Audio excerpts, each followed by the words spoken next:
नमस्कार साथियों। क्या आप उद्योगों के बारे में जानते हैं? आप कल्पना कीजिए उद्योगों के बारे में। हमारे जीवन में उद्योग कितना उपयोगी है और हमें किस तरह से रोजगार देता है। यह भारत के आर्थिक गतिविधियों को कैसे प्रभावित कर सकता है। आप क्या ये भी जानते हैं कि एक छोटे से गांव में चलने वाला उद्योग एक बड़े शहर के आर्थिक तंत्र को कैसे प्रभावित कर सकता है। यह उद्योग हमें हमारे सामाजिक, राजनीतिक एवं सांस्कृतिक गतिविधियों को कैसे प्रभावित कर सकता है। क्या आपने ये विचार किया है कि उद्योग लगाने के लिए उन्हें विशेष स्थान की ही जरूरत क्यों होती है? हम उनको हर जगह क्यों नहीं लगा लेते? उद्योगों को शहरों से बाहर क्यों लगाया जाता है? क्या उद्योगों का कोई इतिहास रहा है?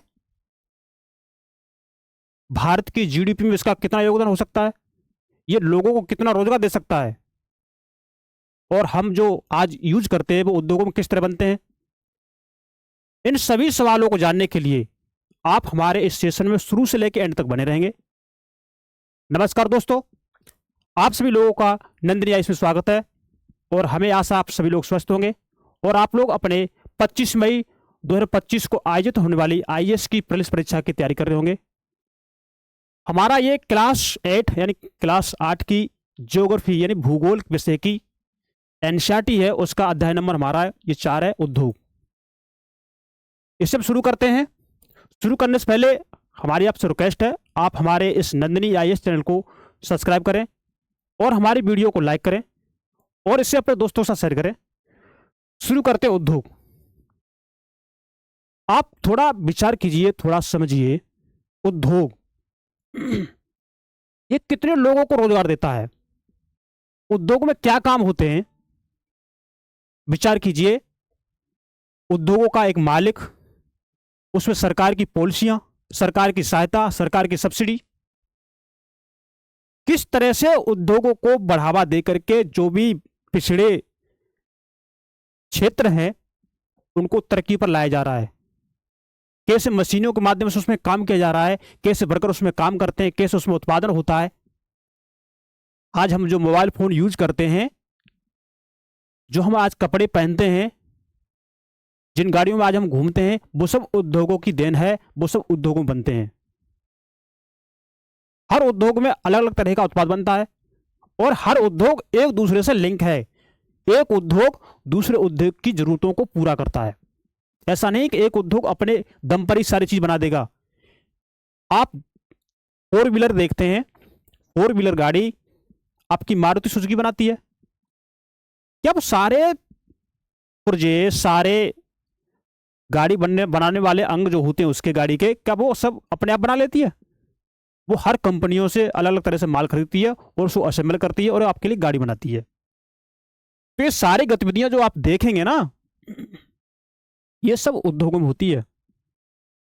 तो एक उसी बेसिक समझ को आपके क्लास 8 की यानी कक्षा 8 का जो विद्यार्थी होता है उसकी समझ के अनुसार ये पुस्तक लिखी है। इसको पढ़ते हैं और अपने कॉन्सेप्ट को हम यहां से मजबूत करते हैं। देखिए, उद्योग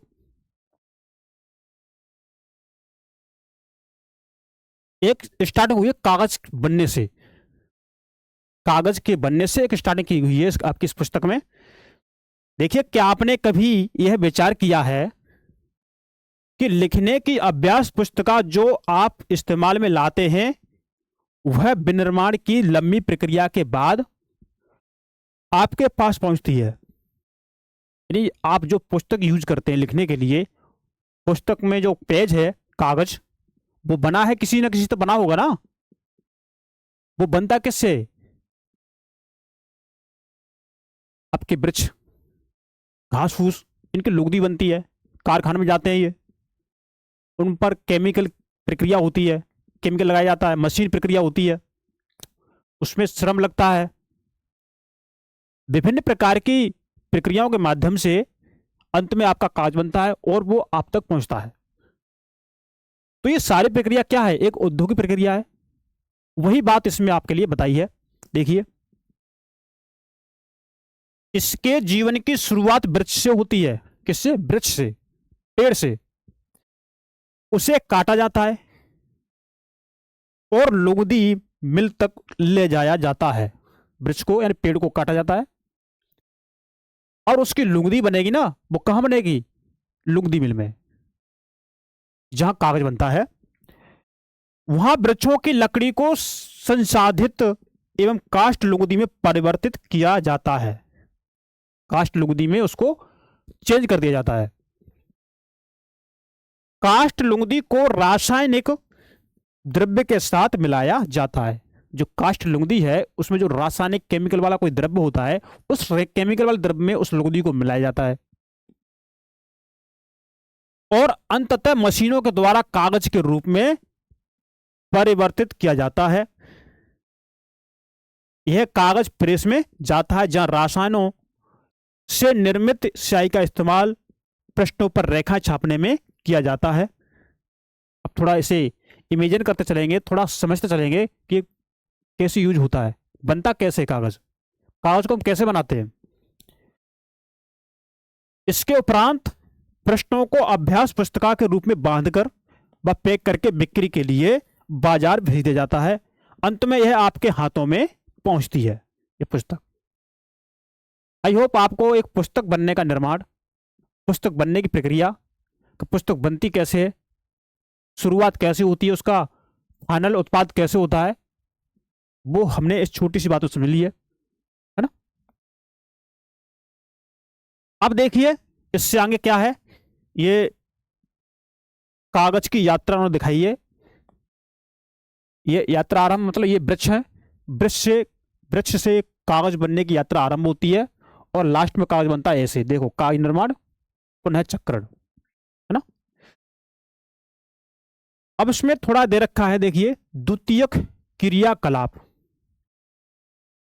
द्वितीयक क्रियाकलाप या विनिर्माण, मैन्युफैक्चरिंग बोलते हैं उसे, प्रोसेसिंग बोलते हैं। देखिए, विनिर्माण में कच्चे माल को लोगों के लिए अधिक मूल्य के उत्पादों के रूप में परिवर्तित किया जाता है। जो कच्चा माल होता है ना, कच्चे माल को लोगों के लिए, मतलब लोगों के हित के लिए, लोगों के लाभ के लिए अधिक मूल्य के उत्पादों के रूप में परिवर्तित किया जाता है। मतलब जो कच्चा माल होगा तब वो 1 रुपए का होगा, जब वो मानव के लिए यूज होगा, जब मानव तक जाएगा तब वो 5 रुपए का हो जाएगा, तो उसकी मूल्य बढ़ गया, उसकी कीमत बढ़ गई। जैसा कि आपने देखा, लुगदी कागज के रूप में और कागज अभ्यास पुस्तिका के रूप में, यह विनिर्माण प्रक्रिया के 2 चरणों को प्रदर्शित करता है। कितने चरणों को? 2 चरणों को, है ना। आगे देखते हैं उद्योग। थोड़ा आप विचार करते चलेंगे, थोड़ा आप कल्पना करते चलेंगे कि उद्योग का संबंध आर्थिक गतिविधि से है। किससे? आर्थिक गतिविधि से उद्योग का संबंध, जो कि वस्तुओं के उत्पादन, खनिजों के निष्कर्षण अथवा सेवाओं की व्यवस्था से संबंधित है। किससे?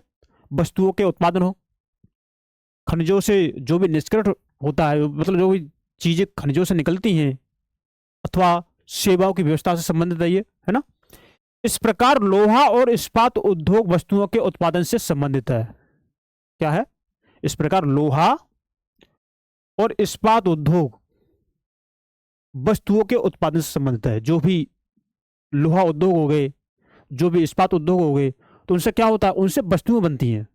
उनसे क्या होता है? उनसे वस्तुएं बनती हैं। कोई भी चीज देख लीजिए, जैसे मान के चलो रेलवे लाइन बिछ रही है, तो उसके लिए लोहे की जरूरत होगी, लोहा आएगा। कोई बर्तन बन रहे हैं या कोई स्टील का सामान बन रहा है, तो उनका हम यूज करते हैं ना, इन चीजों का। कोयला खनन उद्योग कोयले को धरती से निकालने से संबंधित है। मतलब जहां पर कोयला खनन उद्योग है, तो उस उद्योग में धरती से, जमीन से कोयला निकालने का काम होगा। पर्यटन उद्योग सेवा देने से संबंधित है। भाई पर्यटन पे सेवाएं तो मिलती है, जहां कोई कोई पर्यटन क्षेत्र है, जहां लोग आते हैं घूमने के लिए, देखने के लिए, तो वो सेवा किसकी दे रहा है? वो सेवा ही तो दे रहा है। तो ये पर्यटन भी एक उद्योग है। अब देखिए, उद्योगों का वर्गीकरण आप देखेंगे। हमने उद्योग जान लिया, उद्योग क्या होता है, लेकिन उद्योगों का वर्गीकरण भी तो जानना है। उद्योगों का वर्गीकरण कच्चा माल, आकार और स्वामित्व के आधार पर किया जा सकता है। उद्योगों का वर्गीकरण किससे होगा? उद्योगों का वर्गीकरण कच्चे माल के अनुसार होगा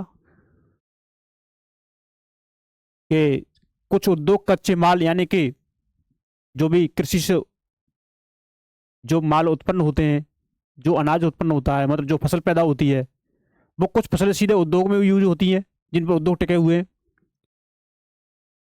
तो उद्योग वर्गीकरण कच्चा माल, आकार और स्वामित्व के आधार पर किया जा सकता है। स्वामित्व मतलब कितनी पूंजी उसमें इन्वेस्ट की है, उसका स्वामित्व सरकार के पास है या निजी व्यक्ति के पास। आकार मतलब उसमें कितना बड़ा हमने इन्वेस्टमेंट किया है, कितना धन उसमें इन्वेस्टमेंट कर दिया उसमें उसमें तो ये सारे इनके आधार हैं। देखिए, कच्चा माल आप देखेंगे, कच्चा माल, कच्चे माल के उपयोग के आधार पर उद्योग कृषि आधारित, खनिज आधारित, समुद्र आधारित और वन आधारित हो सकते हैं। मतलब इनसे हमें कच्चा माल मिलता है ना। जैसे कच्चे माल के उपयोग के आधार पर जो उद्योग हो गए, जैसे कि कृषि पर जो आधारित उद्योग होंगे वो कच्चे माल पर आधारित है। भाई जो उद्योग कृषि से जो भी उत्पादन होता है, जो कृषि से जो चीज मिलती है उस पर जो उद्योग आधारित हैं, तो वो उद्योग कृषि आधारित होंगे। अब कुछ उद्योग जो खनिज से चीज निकलती है, कोयला निकलता है, तो कुछ उद्योग कोयले पर आधारित होंगे। भाई कुछ उद्योग जब कोयला निकलता है खनिज मतलब खनिज के रूप में, तो कुछ उद्योग कोयले पर आधारित होंगे। और समुद्र से जो चीज निकलती है मानव जीवन के लिए उपयोगी होती है वो, तो वो समुद्र आधारित उद्योग होते हैं। और कुछ वन से चीज मिलती है, तो वो जो उद्योग होंगे कुछ वन आधारित उद्योग होंगे, वन पर डिपेंड होंगे। अब देखिए इसमें कृषि आधारित उद्योग, तो कृषि आधारित उद्योग कच्चे माल के रूप में वनस्पति और जंतु आधारित उत्पादों का उपयोग करते हैं। जो भी आपके कृषि आधारित उद्योग होते हैं वो कच्चे माल के रूप में, कच्चे माल के रूप में क्या, वनस्पति, वनस्पति कच्चा ही माल तो है। जंतु आधारित के रूप में देखेंगे कि जंतु उत्पादों का उपयोग करते हैं, जैसे दूध, ऊन, ये हमारे जंतु आधारित उत्पादन हो गए। खाद्य संसाधन, जैसे गेहूं से आपके उस वो गेहूं से आपका बिस्कुट बनता है, गेहूं से आपका डबल रोटी बनती है। वनस्पति तेल, जैसे आपका तिलहन होता है उससे तेल निकलता है, तो उस पर विभिन्न प्रकार के उद्योग लगे हुए हैं तेल वाले। सोयाबीन का तेल हो गया, है ना। और ये वनस्पति में आप देखेंगे जो वनस्पति तेल निकालने में यूज होती है, जिससे हमें तेल मिलता है। सूती वस्त्र, डेयरी उत्पाद और चर्म उद्योग, ये कृषि आधारित उद्योग के उदाहरण हैं। अब देखेंगे खनिज आधारित उद्योग। खनिज आधारित उद्योग मतलब जो उद्योग खनिज से जो भी चीज निकलती है उन पर आधारित होते हैं, वो होते खनिज आधारित उद्योग। जैसे हमने खनिज से हमने लोह अयस्क निकाला, लोह अयस्क से हमारा लोहा बनेगा और लोहे से और भी सामान बनेंगे। लोहे से आप छत पाटते हैं तो उसके लिए हम छड़ बनाते हैं जिसे हम सरिया बोलते हैं। रेलवे पुल बनाते हैं जो लोहे के बनते हैं, उसमें जो लोहा यूज होता है ना, तो वो लोहे लोहे का ही तो भाग है। तो ये इस पर आधारित है। ये तो प्राथमिक उद्योग है जो खनिज अयस्कों का उपयोग कच्चे माल के रूप में करते हैं। जो खनिज अयस्क हैं उनका उपयोग ये कच्चे माल के रूप में करते हैं, ये प्राथमिक उद्योग। इन उद्योगों के उत्पाद अन्य उद्योगों का पोषण करते हैं। देखिए, इन उद्योग जो उत्पाद हैं वो अन्य उद्योगों का पोषण करते हैं। इसमें आपको बताया ना, लोहे से अन्य सामान और बनना, तो जो और सामान, जो और उद्योग स्थापित हैं लोहे से, तो क्या है, वो अन्य उद्योगों का पोषण ही तो कर रहे हैं। इन औद्योगिक उत्पाद अन्य उद्योगों का पोषण करते हैं। अयस्क से निर्मित लोहा खनिज आधारित उद्योग का उत्पादन है। अब जो भी अयस्क से जो भी लोहा निकलेगा, है ना, जो लोहा बनेगा, तो अयस्क अयस्क से निर्मित लोह या लोहा खनिज आधारित उद्योग का उत्पादन है। यह कई अन्य उत्पादों के विनिर्माण के लिए कच्चे माल के रूप में प्रयुक्त किया जाता है ना। ये जो कई उद्योग हैं, वो उद्योग अपने अन्य उत्पाद बनाते हैं, तो वो कच्चे माल का यूज करते हैं। अब भाई जहां लोह उद्योग होगा, जहां मान के चलो रेलवे के या रेलवे की बोगी बन रही है या रेलवे के पहिए बन रहे हैं, तो वो उद्योग लोह अयस्क यानी लोह जो लोहा होता है उस पर आधारित होगा। तो ये कहा है कि यह कई अन्य उत्पादों के विनिर्माण के लिए कच्चे माल के रूप में प्रयुक्त किया जाता है, जैसे भारी मशीनों, भवन निर्माण सामग्री तथा रेल के डिब्बे बनाने में इनका उपयोग किया जाता है। समुद्र आधारित उद्योग। अब समुद्र आधारित उद्योग कौन से होते हैं? देखिए, सागरों और महासागरों से प्राप्त उत्पादों का उपयोग कच्चे माल के रूप में करते हैं। जो भी सागर महासागर से जो भी उत्पाद कच्चे माल के रूप में मिलते हैं, जैसे समुद्री खाद्य प्रसंस्करण उद्योग और मत्स्य तेल निर्माण इसके कुछ उदाहरण हैं। जैसे समुद्री जो भोज्य पदार्थ होते हैं उनका निर्माण करना।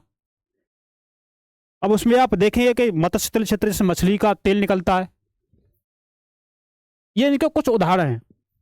अब देखिए, वन आधारित उद्योग में आप देखेंगे, देखिए,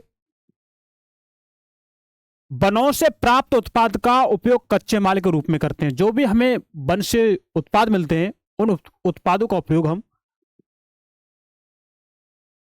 देखिए कच्चे माल के रूप में करते हैं। जैसे लुगदी एवं कागज, औषध रसायन, फर्नीचर, भवन निर्माण वनों से संबंधित उद्योग हैं। इसको औषधि बनाना, फर्नीचर बनाना, तो ये वन पर ही तो आधारित है।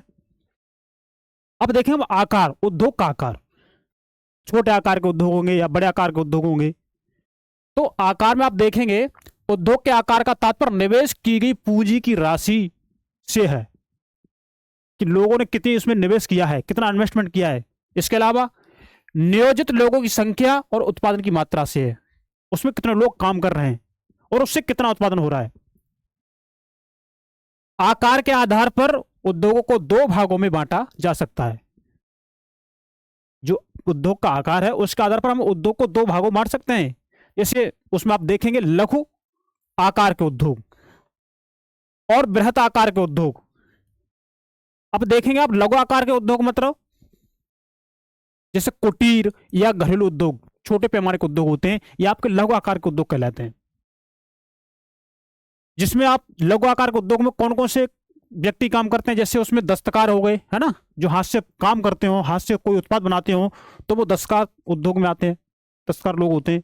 तो दस्तकारों के द्वारा उत्पादों का निर्माण हाथ से होता है। दस्तकार लोग अपने हाथ से तो काम करते हैं। और जैसे टोकरी बुनाई, जैसे टोकरी को बुनना, मिट्टी के बर्तन बनाते हैं। अन्य हस्त निर्मित वस्तुएं कुटीर उद्योग के उदाहरण है। मतलब ये चीज क्या है, ये कुटीर उद्योग के उदाहरण है। ये चीजें घर पर बनती हैं, मतलब छोटे मोटे उद्योग, या आपने कोई छोटा मोटा जगह बना लिया, उसमें आप लोग ये इस तरह का काम करते हैं, मिट्टी के बर्तन बनाते हैं या कोई टोकरी बुनते हैं या कोई अन्य काम करते हैं, जिसमें हम हस्त निर्मित मतलब हाथ का यूज हो, उसमें छोटी मोटी टेक्नोलॉजी हो, उसमें कोई बड़ा इन्वेस्टमेंट नहीं करना, उसमें हम छोटे मोटे पैसों से हम उसको कर सकते हैं। अब देखिए, बड़े पैमाने के उद्योग जो बड़ी मात्रा में वस्तुओं का उत्पादन करते हैं। जो बड़े पैमाने के उद्योग होते हैं वो बड़ी मात्रा में उत्पादन करते हैं। उनकी तुलना में छोटे पैमाने के उद्योग कम पूंजी व प्रौद्योगिकी का उपयोग करते हैं। आप ये देखेंगे, इनकी तुलना में जो छोटे पैमाने के उद्योग हैं ये कम पूंजी व प्रौद्योगिकी का उपयोग करते हैं। मतलब छोटे पैमाने के उद्योगों में कम पूंजी की जरूरत होती है, कम टेक्नोलॉजी, कम प्रौद्योगिकी की जरूरत होती है। क्यों? वो हाथ से तो काम कर रहे हैं, कौन सी मशीन यूज कर रहे हैं उसमें, है ना। बड़े पैमाने के उद्योगों में पूंजी का निवेश अधिक और प्रयुक्त प्रौद्योगिकी उच्च स्तरीय पर होती है। मतलब जो भी बड़े पैमाने के उद्योग होते हैं उनमें इन्वेस्टमेंट अधिक होता है और उनमें टेक्नोलॉजी का जो निवेश होता है वो अधिक होता है ना। रेशम बुनाई और खाद्य प्रक्रम उद्योग लघु पैमाने के उद्योग हैं, है ना, जैसे कि रेशम को बुनना और कोई जो खाद्य प्रक्रम उद्योग मतलब जिसमें खाने पीने की चीज बनती हो, ये लघु पैमाने के उद्योग है, मतलब छोटे, है ना। अब आप देखेंगे ऑटोमोबाइल में, आप देखेंगे भारी जैसे ऑटोमोबाइल हो गए और भारी मशीनें, ऑटोमोबाइल, ये बड़े मात्रा में उत्पादन करते हैं, तो ये बड़े उद्योग हो गए। यही बात उन्होंने यहाँ पर कही है। अब आप ये देखेंगे इसमें दिखाया गया है, देखिए देखिए मखाने के खाद्य प्रक्रमण की अवस्थाएं। मखाने देखो कैसे बना रहे हैं, आप देख सकते हैं। अब देखिए स्वामित्व मतलब मालिक, स्वामित्व मालिक तो होता है, उसमें सरकारी आदमी मालिक है, सरकार मालिक है, या कोई निजी व्यक्ति मालिक है, उसमें किसका स्वामित्व है उसमें, या सरकार और निजी व्यक्ति दोनों का स्वामित्व है, दोनों ही मालिक हैं, या लोगों का समूह वो मालिक है। तो इस स्वामित्व में हम ये देखेंगे, देखिए स्वामित्व के आधार पर उद्योगों को निजी निजी क्षेत्र, राज्य स्वामित्व अथवा सार्वजनिक क्षेत्र या संयुक्त क्षेत्र, नहीं सार्वजनिक क्षेत्र सरकारी हो गया, संयुक्त क्षेत्र सरकारी प्राइवेट दोनों, सहकारी क्षेत्र में इनको वर्गीकृत किया जा सकता है स्वामित्व के आधार पर। निजी क्षेत्र के उद्योगों का स्वामित्व और संचालन या तो एक व्यक्ति द्वारा या व्यक्तियों के समूह द्वारा किया जाता है। मतलब जो प्राइवेट सेक्टर होते हैं उनका स्वामित्व या तो एक प्राइवेट व्यक्ति के, निजी व्यक्ति के पास होगा या निजी व्यक्तियों के समूह के पास होगा। लेकिन जो सार्वजनिक क्षेत्र होते हैं, सार्वजनिक क्षेत्र, इन उद्योगों का स्वामित्व सरकार के पास होता है, उनका सरकार जिम्मेदारी उठाती है, सरकार प्रबंधन करती है। जैसे हिंदुस्तान एरोनॉटिक्स लिमिटेड कंपनी सरकारी है, steel authority of India limited ये सरकारी है ना। अब आप संयुक्त क्षेत्र के उद्योगों को देखेंगे, संयुक्त क्षेत्र मतलब इसमें प्राइवेट भी भागीदारी हो, सरकार भी भागीदारी हो। देखिए संयुक्त क्षेत्र के उद्योगों का स्वामित्व और संचालन राज्यों और व्यक्तियों अथवा व्यक्तियों के समूह द्वारा होता है ना।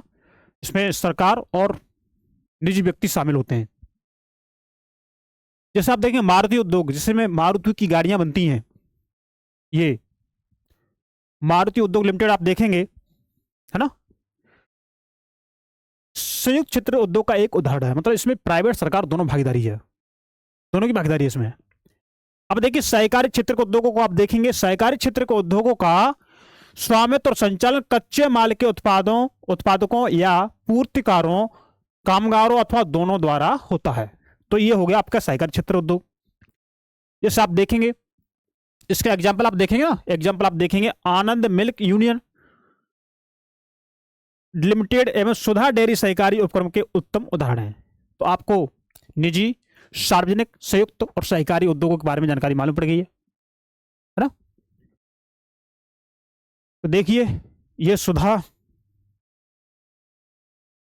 ये सहकारी क्षेत्र में सुधा डेयरी का चित्र दिखा रखा है इसमें, है ना।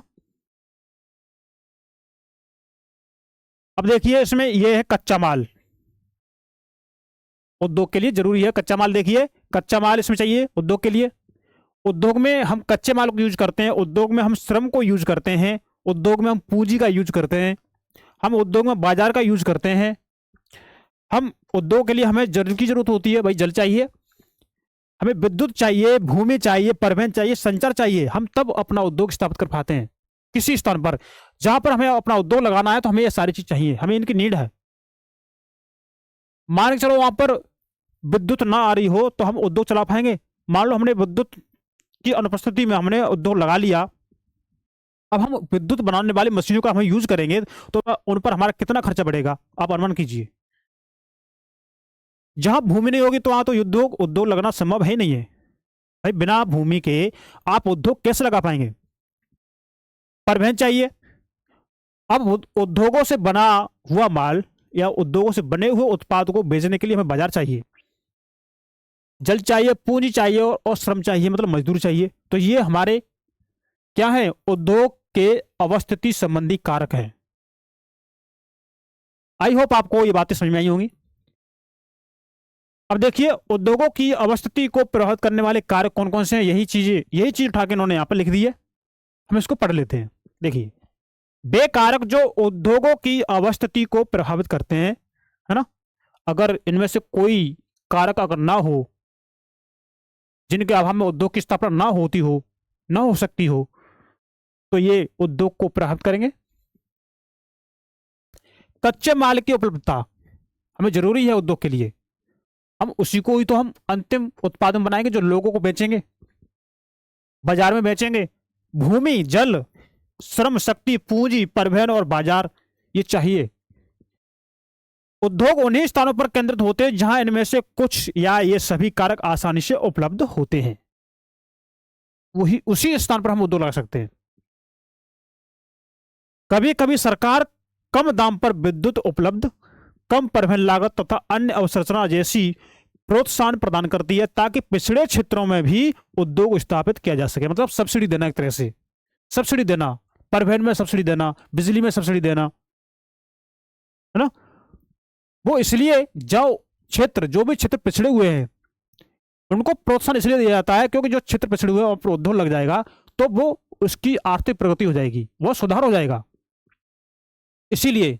और औद्योगिकीकरण से प्राय नगरों और शहरों का विकास एवं वृद्धि होती है, ये तो आप सभी लोग जानते हैं। जहां उद्योग लगेगा वहां पर नगरों की, शहरों की विकास में वृद्धि होगी, सड़कें बढ़िया बनेगी, वहां पर एनवायरमेंट के लिए व्यवस्था की जाएगी। समझ रहे आप लोग। अगला है इसमें औद्योगिक तंत्र। औद्योगिक तंत्र देखिए, औद्योगिक तंत्र में निवेश, प्रक्रम और निर्गत शामिल है। औद्योगिक तंत्र में क्या शामिल है, निवेश, प्रक्रम और निर्गत। अब निवेश, प्रक्रम, निर्गत होता क्या है, देखिए निवेश में हम क्या करते हैं, निवेश में कच्चे माल, श्रम और भूमि की लागत, जल की उपलब्धता, परिवहन, विद्युत और अन्य अवसंरचना शामिल होती है। किसमें, निवेश में। ये सारी चीज आपकी निवेश में शामिल होती है, निवेश में, इन्वेस्टमेंट बोलते हैं इसे हम, जो जरूरी है हमें, आप समझ रहे होंगे, है ना।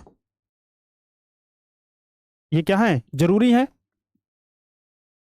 अब देखिए प्रक्रम मतलब प्रोसेसिंग में आप समझेंगे कि कई तरह के क्रियाकलाप शामिल हैं इसमें।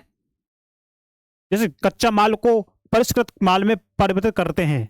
कच्चा माल होता है उसको हम, जैसे हमने कॉटन लिया, कॉटन से हम कमीज बनाएंगे, तो कॉटन से कमीज बनने तक की जो भी बीच की प्रक्रिया होती है वो हमारी प्रक्रम कहलाती है। आई होप ये समझ में आ रहा होगा। जो कच्चे माल को परिष्कृत माल में परिवर्तित करते हैं, निर्गत में आप देखेंगे क्या कि अंतिम उत्पाद और इससे अर्जित आय है। अब हमने कमीज बना ली, अब कमीज को बेच करके हम क्या करेंगे, इनकम लेंगे, जिससे हमें अपने कर्मचारियों को वेतन भी देना है, उससे हमें अपनी आवश्यकताओं की पूर्ति भी करनी है, हमें उस पैसे से हमें और भी कच्चा माल लेना है, हमें उस पैसों से बिजली बिल देना है, हमें उस पैसों से परिवहन लागत देनी है। तो उद्योग धंधों के भी बहुत खर्चे होते हैं। तो जिससे उत्पाद जो बनेगा, अंतिम उत्पाद होगा, वो बाजार में बिकेगा, जिससे हमारी इनकम होगी। अब देखिए सूती वस्त्र उद्योग के संदर्भ में कपास, मानव श्रम, कारखाना, परिवहन लागत, निवेश हो सकते हैं। जैसे सूती वस्त्र उद्योग है जहां कपड़े बनते हों, तो उनमें कच्चे माल के लिए कपास चाहिए, और कपास से जो कपड़े बनेगा उसके बीच की जो प्रोसेसिंग होगी और फाइनल जो भी प्रोसेसिंग होगी उसके लिए हमें मानव श्रम चाहिए। और जहां ये सारी क्रिया होगी, मानव जहां पर ये काम करेगा वो कहां करेगा, कारखाने में करेगा। और जो मानव जो उत्पाद वहां से बन जाएंगे, मानव के द्वारा जो फाइनल उत्पादन होगा उसको बेचने के लिए हमें परिवहन चाहिए, है ना। तो इन सारी चीजों का निवेश होगा, इन्वेस्टमेंट होगा।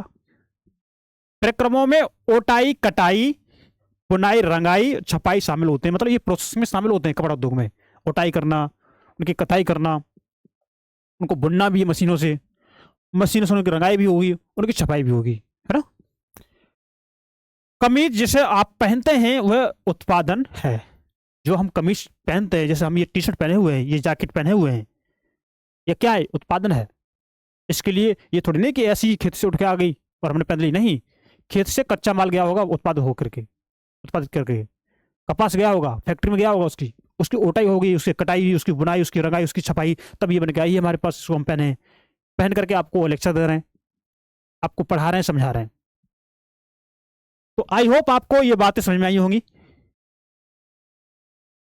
आपसे हमारी पुनः एक बार रिक्वेस्ट है, प्लीज हमारे इस वीडियो को लाइक करें, अपने दोस्तों के साथ शेयर करें, और हमारे इस नंदिनी IAS चैनल को सब्सक्राइब करें, क्योंकि हम आपके एग्जाम के लिए बेस्ट कंटेंट दे रहे हैं और आपके लिए ये बेस्ट कंटेंट है ना। अब देखिए, औद्योगिक प्रदेश आप देखेंगे, औद्योगिक प्रदेश कौन से प्रदेश होते हैं? जैसे आप किसी राज्य में रह रहे हैं, तो उस राज्य में आप अकेले तो रह नहीं रहे होंगे, आपके रिश्तेदार होंगे, आपके गांव वाले होंगे, आपका जिला होगा, तो उनसे आप संबंधित होंगे, उनसे आप केंद्रित होंगे। इसी तरह से एक औद्योगिक प्रदेश होता है। एक उद्योग दूसरे उद्योग से संबंधित होता है। एक उद्योग दूसरे उद्योग की आवश्यकताओं को पूर्ति करता है। एक उद्योग का फायदा दूसरे उद्योग भी लेते हैं, उसी को बोलते हैं औद्योगिक प्रदेश। देखते हैं, औद्योगिक प्रदेश का विकास तब होता है जब कई तरह के उद्योग एक दूसरे के निकट स्थित होते हैं, एक दूसरे के पास, और वे अपनी निकटता के लाभ आपस में बांटते हैं। मतलब एक दूसरे में आपस में अपनी आवश्यकताओं की पूर्ति करते हैं।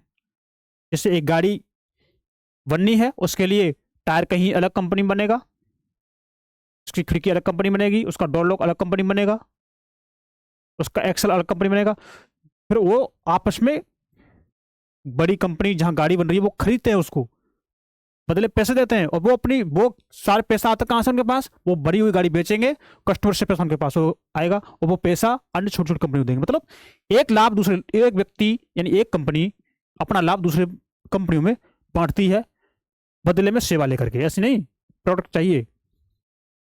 अर्थात एक कंपनी कितने रोजगार देती है? विश्व के प्रमुख औद्योगिक प्रदेश पूर्वोत्तर अमेरिका, पश्चिमी मध्य यूरोप, पूर्वी एशिया, थोड़ा फैक्चुअल बातें हैं ये। मुख्य औद्योगिक प्रदेश अधिकांशतः शीतोष्ण कटिबंधीय क्षेत्र है ना, समुद्री पत्तनों के समीप और विशेष तौर पर कोयला क्षेत्र के निकट स्थित होते हैं। मतलब जहां पर हमें रॉ मटेरियल आसानी से मिल जाए, हमें परिवहन की लागत ज्यादा ना देनी पड़े, बाजार वहां से नजदीक हो, बिजली की आपूर्ति अच्छी तरीके से होती हो, इन सारी चीजों को ध्यान में रख करके उद्योग स्थापित किए जाते हैं। आई होप आपको ये बातें समझ में आ रही होंगी। अब देखिए, ये औद्योगिक प्रदेश हैं, इसमें जो आपको काले काले इसमें दिखाई दे रहे हैं आपको, वो क्या है? औद्योगिक प्रदेश। देखिए, ये औद्योगिक प्रदेश है जो दक्षिण पूर्व ब्राजील का है। ये बहिया तट है ना, ये बोगोटा जहां उद्योग है। आप देखेंगे, आप यहां पर ये एग्लो अमेरिका विनिर्माण पट्टी है ना। और यहां पर ये क्या है? ये जो पीला पीला दिख रहा है ना, ये पीला पीला, ये औद्योगिक प्रदेश है। जैसे डेनवर हो गया, फोनिक्स हो गया। यहाँ पर आपके उत्तरी अफ्रीका में आप देखेंगे ये क्षेत्र औद्योगिक क्षेत्र है। इजराइल, कैरो है ना, इराक, कुवैत, इनमें क्षेत्र, ईरान में फरगा घाटी, गंगा घाटी है ना, भारत की गंगा घाटी उद्योग से घिरी हुई है। आपका मुंबई है ना, गुजरात का तट, ये आप देखेंगे, ये इनमें उद्योग है। चीन आप देखेंगे क्षेत्र में, चीन की उद्योग पट्टी है ना, उद्योग प्रदेश है। देखिए आप, उद्योग पट्टी पूरी चीन में काफी उद्योग दिखाया गया इसमें। आगे और भी है ना, तो आप इसको चाहो तो आप इसका स्क्रीनशॉट ले लीजिए, क्योंकि आपके लिए उपयोगी है ना। तो देखिए, भारत में अनेक औद्योगिक प्रदेश हैं। अब भारत में कौन कौन से अनेक औद्योगिक प्रदेश आप देखिए, जैसे मुंबई पुणे हो गया, ये औद्योगिक प्रदेश हो गया, मुंबई पुणे का समूह है ना। ये थोड़ी फैक्चुअल बातें, आप चाहो तो उसका स्क्रीनशॉट ले लेंगे, क्योंकि आप इसे एक दो बार पढ़ेंगे तो आपके यहाँ से क्वेश्चन बनते हैं। यहाँ से बेंगलोर तमिलनाडु प्रदेश है ना, हुगली प्रदेश, अहमदाबाद, वडोदरा, ये प्रदेश हो गया। इसमें छोटा नागपुर हो गया, है ना। औद्योगिक प्रदेश विशाखापट्टनम हो गया इसमें, गुंटूर औद्योगिक प्रदेश हो गया इसमें, गुड़गांव हो गया, दिल्ली मेरठ औद्योगिक प्रदेश हो गया, कोल्लम तिरुवनंतपुरम औद्योगिक प्रदेश, ये सारे औद्योगिक प्रदेश हैं जो आपके भारत में। अब औद्योगिक प्रदेश तो हैं, लेकिन आपने कभी विचार किया है कि औद्योगिक प्रदेशों में कभी कभी विपदा आ जाती है, कभी कभी कोई घटना घटित हो जाती है? हाँ, हो जाती है। उसका उदाहरण इसमें आपके इंसर्ट में दे रखा है, देखिए, औद्योगिक विपदा। ये औद्योगिक विपदा क्या है? देखिए, उद्योगों में दुर्घटना विपदा मुख्य रूप से तकनीकी विफलता या संकट उत्पन्न करने वाले पदार्थों के बेतरतीब उपयोग से होती है ना। जैसे कोई टेक्नोलॉजी है, अगर वो विफल हो जाए, या कोई संकट संबंधित पदार्थ हो, जैसे गैस का लीकेज हो जाना, ये जब कब होता है? जब उनका उपयोग बेतरतीब करते हैं, मतलब हम जिसका नियम है उसके अनुरूप काम कर देते हैं, उसके खिलाफ काम कर देते हैं, तब क्या होता है? हमें ये घटना घटित देखने को मिलती है कंपनी फैक्ट्रियों में। जैसे कोई गैस स्टोरेज है, आप कोई व्यक्ति वहां गया, मतलब अनट्रेंड मेंबर गया वहां पर, उसने कोई छिड़कानी कर दी, लीकेज हो गई। तय तरह की समस्याएं हमारे औद्योगिक विपदा को बुलावा दे सकती हैं। अब यही बात देखिए, इसमें दिखाई गई है कि भोपाल में 3 दिसंबर 1984 को लगभग 12:30 बजे यह घटना घटी थी भोपाल में। कब? 3 दिसंबर 1984 में। अब तक की सबसे त्रासदपूर्ण औद्योगिक दुर्घटना है ये। अब तक की सबसे त्रासदपूर्ण मतलब सबसे भयानक घटना है। यह एक प्रौद्योगिकी दुर्घटना है। यह एक प्रौद्योगिकी दुर्घटना मतलब टेक्नोलॉजी, जिसमें यूनियन कार्बाइड के कीटनाशी कारखानों से हाइड्रोजन साइनाइड तथा प्रतिक्रियाशील उत्पादों के साथ साथ अत्यंत विषैली मिथाइल आइसोसाइनेट गैस का रिसाव हुआ था। मतलब इस गैस का रिसाव हो गया था, मिथाइल आइसोसाइनेट का। 1989 में सरकारी सूचना के अनुसार 35,598 व्यक्तियों की मृत्यु हो गई। काफी व्यक्ति मर गए थे, हजारों लोग बच गए। वो आज भी एक या अधिक बीमारियां जैसे अंधापन, प्रतिरक्षा तंत्र विकृति, आंत्रशोथ विकृतियों आदि से पीड़ित, मतलब जो लोग बच गए ना, तो वो इन बीमारियों से परेशान है आज भी। जैसे कोई अंधा है, किसी की इम्यूनिटी पावर वीक है ना, कोई दिमाग से ही पागल सा हो गया है ना। अब देखिए, इसी में यूनियन कार्बाइड फैक्ट्री ये है जहां पर यह घटना घटित थी। अब देखिए, इसमें दिखा रखा 23 दिसंबर 2005 में चीन के गाओकाओ चोंगगिंग में गैस कूप विस्फोट से 243 लोगों की मृत्यु हो गई थी चीन में। इसमें 9,000 लोग दुर्घटनाग्रस्त हो गए थे इस घटना में, और इन स्थानों से 64,000 लोगों को विस्थापित कर दिया गया था उस समय। कई लोग विस्फोट के बाद न भाग सकने के कारण मर गए। कई लोग तो मर गए। वे जो समय पर भाग पाए, उनकी आंखें, त्वचा और फेफड़ों गैस से त्रासित हो गए या क्षतिग्रस्त हो गए।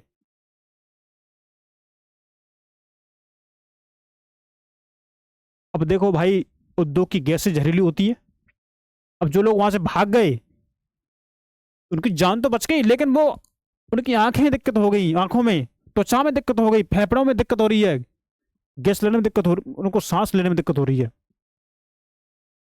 इस गैस से इतना प्रभाव पड़ा है। अब देखिए जोखिम कम करने के उपाय। अब हम उद्योगों में जो घटना घटित होती है, उनसे जो जोखिम उत्पन्न हो सकता है, तो हम उन जोखिमों को कैसे हम कम कर सकते हैं? देखिए, घने बसे आवासीय क्षेत्रों को औद्योगिक क्षेत्रों से अलग बहुत दूर दूर रखा जाना चाहिए। जहां पर आवासीय जो घने बस्ती है, वहां से उद्योग को दूर बनाना चाहिए।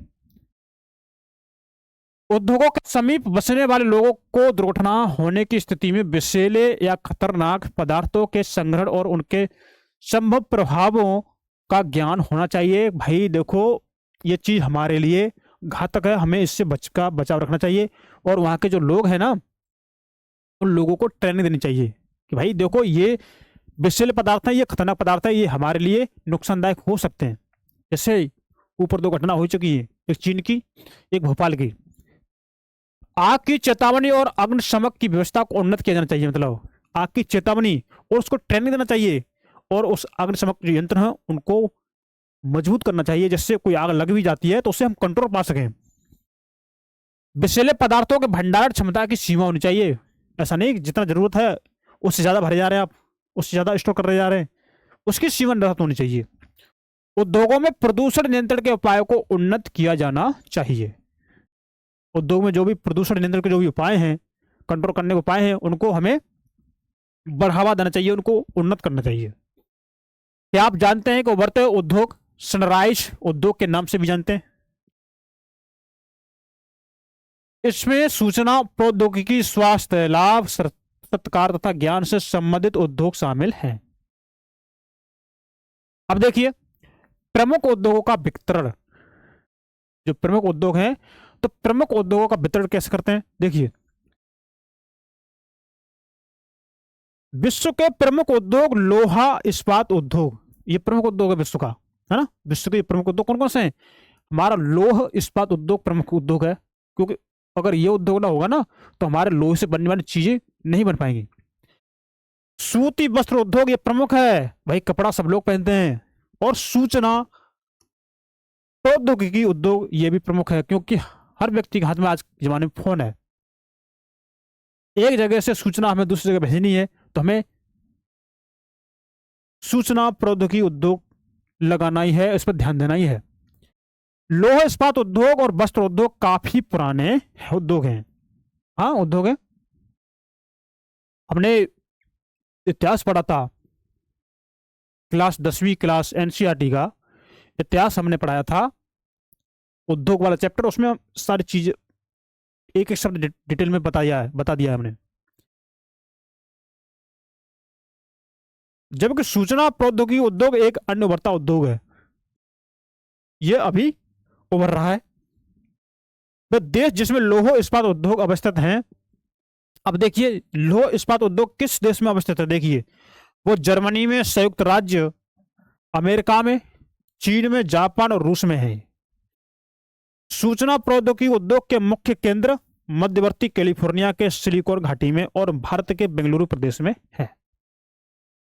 इसके सूचना प्रौद्योगिकी के उद्योग के मुख्य केंद्र कहा? मध्यवर्ती कैलिफोर्निया के सिलिकॉन घाटी में और भारत के बेंगलुरु प्रदेश में यह है। अब इसमें थोड़ा बताया गया, देखिए लोहा इस्पात उद्योग अन्य उद्योगों की तरह लोह इस्पात उद्योग में भी बहुत से निवेश, प्रक्रम और निर्गत शामिल हैं। किसमें? आपके लोह इस्पात उद्योग में अन्य उद्योग की तरह निवेश, प्रक्रम और निर्गत शामिल है। यह एक पोषक उद्योग है। कौन सा? लोह इस्पात उद्योग, जिसके ऊपर अन्य उद्योग टिके हुए हैं, जिसके उत्पाद अन्य उद्योग के लिए जैसे कच्चे माल के रूप में प्रयुक्त होते हैं, as the best raw material. उद्योग के लिए निवेश में श्रम, पूंजी, स्थान, अन्य अवसंरचना के साथ साथ लौह अयस्क, कोयला, चूना पत्थर कच्चे माल के रूप में सम्मिलित है। लौह अयस्क से इस्पात निर्माण की प्रक्रिया में कई चरण शामिल हैं। लौह अयस्क से जो इस्पात निकलता है उसमें कई चरण शामिल हैं। देखिए जैसे कच्चे माल को झोंका भट्टी में रखा जाता है, इस्पात निर्माण की प्रक्रिया में कई चरण शामिल है। हमें इस्पात कैसे मिलता है, लौह इस्पात कैसे मिलता है, वो उसमें बताया गया। देखिए झोंका भट्टी, जिसे बात्या भट्टी बोलते हैं, झोंका भट्टी में इसे रखा जाता है जहां यह प्रगलित होता है। क्या होता है? प्रगलित होता है। चित्र 4.6 में दिखाया गया ये। इसके बाद यह परिशोधित होता है, उसका शोधन किया जाता है, वो गलेगा फिर उसका शोधन होगा, प्राप्त उत्पाद इस्पात होता है। वो बना जो हमें जो शोधित उस इस्पात में मिलेगा वो कैसा होगा? हमारा शुद्ध जो हमें रॉ मटेरियल होगा हमारा। जो अन्य इस पर उद्योग शामिल हैं, अन्य उद्योग इस पर टिके हुए हैं। देखिए जो अन्य उद्योगों में कच्चे माल के रूप में प्रयुक्त किया जा सकता है इस इस्पात को, है ना। इस्पात कड़ा होता है, मतलब कठोर होता है। इसे आसानी से काटा और आकार दे सकता है। मतलब कड़ा मतलब ऐसा जिसे हम आसानी से काट सकते हैं, कठोर तो नहीं बोलेंगे इसे। कड़ा मतलब इसको हम आसानी से काट सकते हैं और उसको हम आसानी से आकार दे सकते हैं, ऐसा होता है ये। अथवा इसे तार बनाए जा सकते हैं, एल्यूमिनियम, निकल, तांबा जैसी अन्य धातुओं को थोड़ी थोड़ी मात्रा में इस्पात में मिलाकर इसकी मिश्र धातुएं बनाई जा सकती हैं। मतलब इनको हम इसमें इस्पात में मिला देंगे तो इससे हमारी मिश्र धातु बनकर तैयार हो जाती है। अब आप देखेंगे ये 8 टन कोयला है, देखिए इस्पात कैसे निकलता है। 4 टन अयस्क है, लोहा अयस्क, और इसमें हम 1 टन चूना पत्थर मिला देंगे तो 8 और 4 12 और एक 13 टन मटेरियल हो जाएगा। अब इसको हम भट्टी में डालेंगे, प्रगलन होगा, शोधित होगा, फिर हमारा 1 टन इस्पात मिलेगा। 1 टन इस्पात मिलेगा तो इतनी सारी प्रक्रिया आप देख सकते हैं। 8 टन कोयला हो गया, 4 टन अयस्क हो गया, 1 टन चूना पत्थर हो गया। सारी प्रक्रिया को हमने इस भट्टी में डाला, प्रक्रिया चली और हमें उससे 1 टन इस्पात मिलती है। देखिए, और इस 1 टन इस्पात पर कई उद्योग डिपेंड है।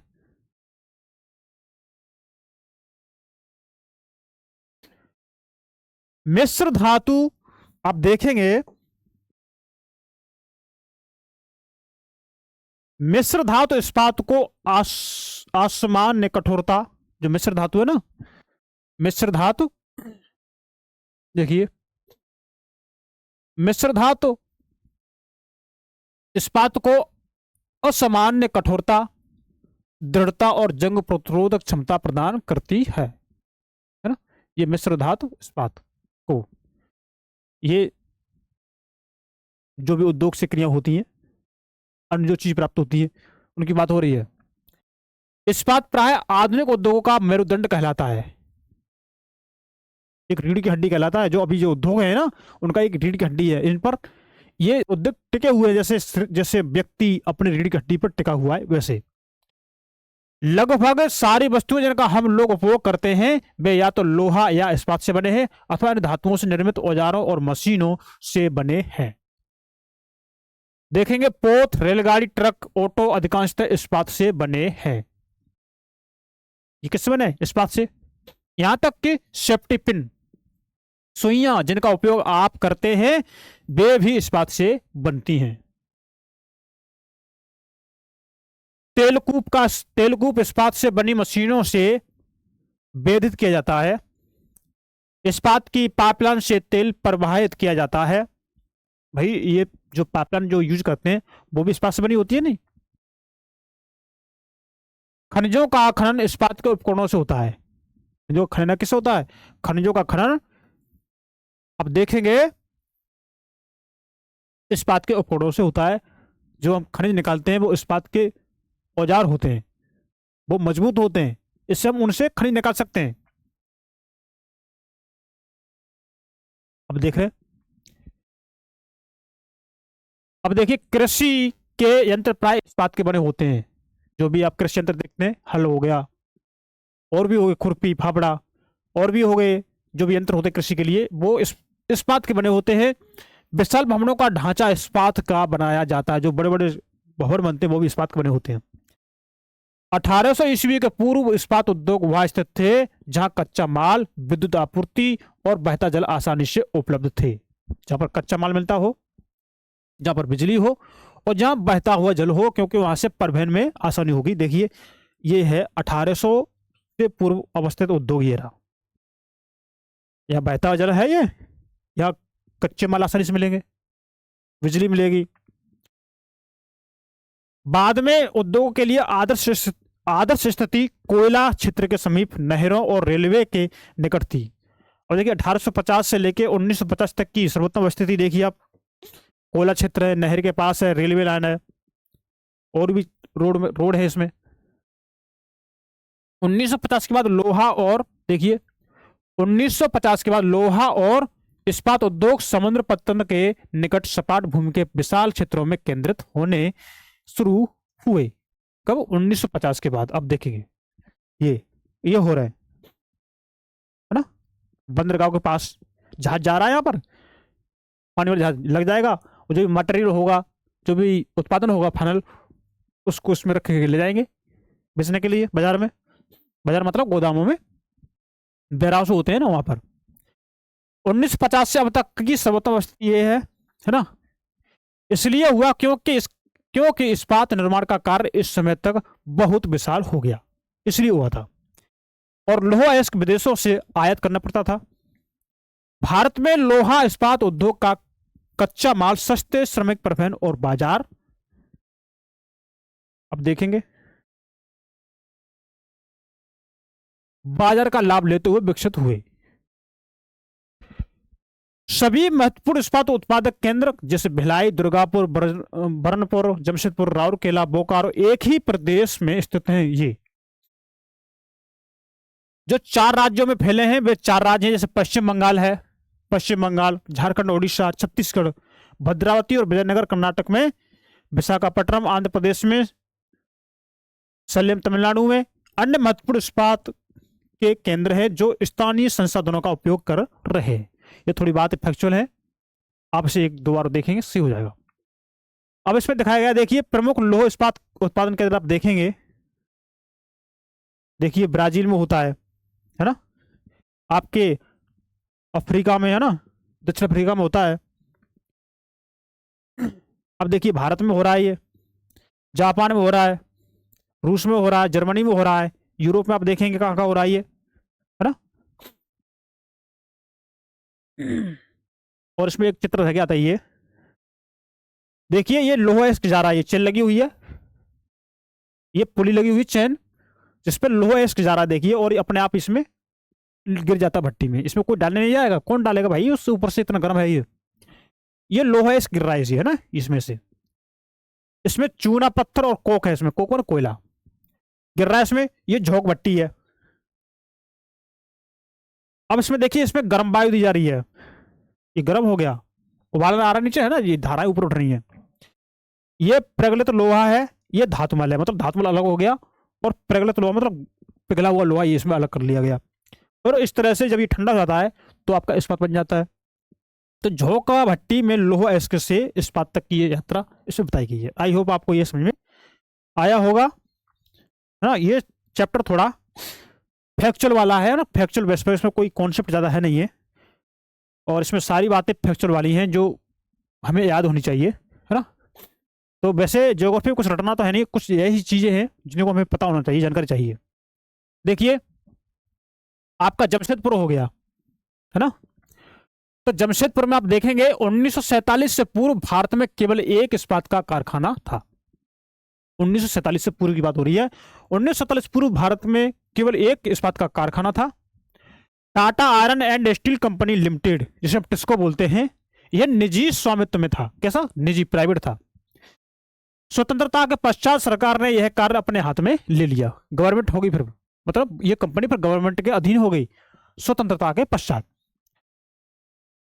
और बहुत से लौह इस्पात संयंत्र स्थापित कर लिए। झारखंड में स्वर्ण रेखा, झारखंड है ना, वहां पर स्वर्ण रेखा और खरकई नदियों के संगम के समीप साकची में सन 1907 में टिस्को की शुरुआत की गई। बाद में साकची का नाम बदलकर जमशेदपुर रखा गया, है ना।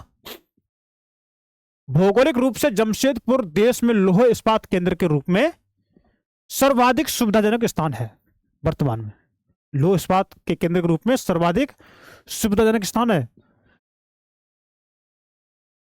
आप देखेंगे ये खरकई नदी है ना, और ये स्वर्ण रेखा नदी, डलमा पहाड़ी, है ना, डेमना झील, और यहां पर गोल्फ कोर्स, ये मतलब उसका क्षेत्र है जमशेदपुर का। आदित्यपुर है ना, टाटा इस्पात कार्य यहाँ पर होता है। यहाँ पर देखो रेलगाड़ी है, यहाँ पर लगा हुआ है, टाटा नगर रेलवे स्टेशन के नाम से यहाँ का माल लेके जाती है। यहाँ पर और भी सवारी आती जाती है। गोल्फ कोर्स है ना, ये क्षेत्र दे रखा है जमशेदपुर का। ये मुख्य सड़कें हैं और रेलवे लाइन है। तो ये आपको दिख रही है पीली पीली सड़कें, ये मुख्य सड़कें हैं ये, और ये टाटा नगर, ये रेलवे लाइन है। जमशेदपुर में लौह इस्पात उद्योग की अवस्थिति इसमें दिखाई गई है। अब देखिए साकची को कई कारणों से इस्पात संयंत्र स्थापित करने के लिए चुना गया था। इस साकची जगह को, इसमें कई कारण थे। यह स्थान बंगाल नागपुर रेलवे मार्ग पर काली माटी स्टेशन से मात्र 32 किलोमीटर की दूरी पर था ये, इसलिए यह स्थान लौह अयस्क, कोयला और मैग्नीज निक्षेपों के साथ साथ कोलकाता के निकट भी था, इसलिए जहां विशाल बाजार उपलब्ध था। भाई बाजार, हम अपना माल बचा रहे हैं, वो कहीं ना कहीं तो हम बेचेंगे, ऐसा तो नहीं है हम उसका स्टॉक करेंगे। टिस्को को झरिया कोयला क्षेत्र में से कोयला और ओडिशा तथा छत्तीसगढ़ से लौह अयस्क, चूना पत्थर, डोलोमाइट और मैग्नीज प्राप्त होता है। खरकई और स्वर्णरेखा नदियों से पर्याप्त जल की आपूर्ति होती है, मतलब वहां से जल भी मिलता है, तो बाजार भी है, रेलवे स्टेशन भी है, इसलिए। और देखेंगे यहाँ पे क्या है, सरकारी प्रोत्साहनों से इसे प्राप्त पूंजी उपलब्ध हुई है सरकार की तरफ से ना। जमशेदपुर में टिस्को की स्थापना के बाद कई अन्य औद्योगिक संयंत्र स्थापित किए गए। इनमें रसायन इंजनों के पुर्जे, कृषि उपकरण, मशीनें, टिन की चादरें, केबल और तार का उत्पादन इसमें किया जाता है। अब देखेंगे, भारत में लौह इस्पात उद्योग के विकास से त्वरित औद्योगिक विकास आरंभ हुआ, है ना। भारतीय उद्योग के लगभग सभी क्षेत्र अधिकांशतः अपने आधारभूत अवसंरचना के लिए लौह इस्पात उद्योग पर निर्भर है। किस पर है ये? लौह इस्पात उद्योग पर ये निर्भर है, डिपेंड है। भारतीय लौह इस्पात उद्योग में बृहत समकालिक इस्पात संयंत्रों के साथ साथ लघु इस्पात मिल भी इसमें सम्मिलित हैं। ये थोड़ा डाटा फैक्चुअल है, कॉन्सेप्ट वाला नहीं है। इसमें द्वितीयक उत्पादक, रोलिंग मिल और सहायक उद्योग भी इसमें शामिल है। तो ये कौन कौन से उद्योग इससे शामिल हैं इसमें आपके एनसीईआरटी ने बता दिया है। अब हम देखते हैं पिट्सबर्ग, ये कहां पर है? पिट्सबर्ग यह संयुक्त राज्य अमेरिका का एक महत्वपूर्ण इस्पात नगर है, यूएसए का। पिट्सबर्ग के इस्पात उद्योग को स्थानीय सुविधाएं उपलब्ध हैं, जो भी लोकल सुविधाएं होती हैं वो उपलब्ध है। कच्चा माल जैसे कोयला पिट्सबर्ग में ही उपलब्ध है, बताइए। जबकि लोहा अयस्क मिनेसोटा की लोहे की खानों से प्राप्त होता है, ये लोहे की खानों से प्राप्त होता है, और जो कोयला मिल जाता है वो पिट्सबर्ग में ही मिल जाता है। आसानी है कि नहीं? जो पिट्सबर्ग से लगभग 1500 किलोमीटर दूर है। इन खानों और पिट्सबर्ग के बीच नो परिवहन का सर्वोत्तम मार्ग है, मतलब फिर तुम्हें परिवहन जो लागत है वो बहुत कम आती होगी। तो परिवहन का सर्वोत्तम मार्ग ग्रेट लेक्स जलमार्ग आता है। यह अयस्क के नौ परिवहन हेतु सस्ता मार्ग है, सस्ता मार्ग पड़ता है, जलमार्ग है। ग्रेट लेक्स से पिट्सबर्ग क्षेत्र तक लौह अयस्क रेलगाड़ियों से लाया जाता है, वहां तक तो ये रेलगाड़ी से लौह अयस्क लेके आते हैं। ओहियो, मोनोगहेला, एल्गनी नदियों से जल प्राप्त होता है इसको। आज पिट्सबर्ग में बहुत कम बड़ी इस्पात मिल है। ये मिल पिट्सबर्ग के ऊपर मोनोगहेला और एल्गनी नदी की घाटियों में तथा पिट्सबर्ग के नीचे ओहियो नदी के सहारे स्थित है आज के समय में। परिष्कृत इस्पात स्थल और जल दोनों मार्गों द्वारा बाजार में भेजा जाता है। जो भी इस्पात बनता है उस इस्पात को स्थल और जल दोनों मार्गों से इसको भेजा जाता है बाजार में। पिट्सबर्ग, देखिए, पिट्सबर्ग क्षेत्र में इस्पात मिलों के अतिरिक्त कई अन्य कारखाने हैं। ये रेल पटरी, उपकरण और भारी मशीनों के उत्पादन में इस्पात का प्रयोग कच्चे माल के रूप में करते हैं। तो ये सारी बातें थी आज के इस लेक्चर में, और इसमें आप देखेंगे कि आप जानते हैं ग्रेट लेक्स के नाम सुपीरियर, ह्यूरन, ओटारियो, मिशिगन और ईरी है। इन पांचों झीलों में से सुपीरियर झील सबसे बड़ी है, जो अन्य की तुलना में उच्च ऊर्ध्व प्रवाह पर स्थित है। तो आप चाहो तो इसको नोट कर सकते हैं, यहां से आपके एग्जाम में क्वेश्चन बन गया है। तो टॉपिक थोड़ा फैक्चुअल था लेकिन है इंपॉर्टेंट, तो आप इसे अपने दोस्तों के साथ शेयर कर देंगे और वीडियो को लाइक करेंगे, और हमारे नंदिनी AI चैनल को सब्सक्राइब करें। आज का हम यही तक रखते हैं। आप अपनी पढ़ाई को अच्छे से करिए, स्वस्थ रहिए, मस्त रहिए। मिलते हैं नेक्स्ट क्लास में, तब के लिए नमस्कार, थैंक यू, धन्यवाद।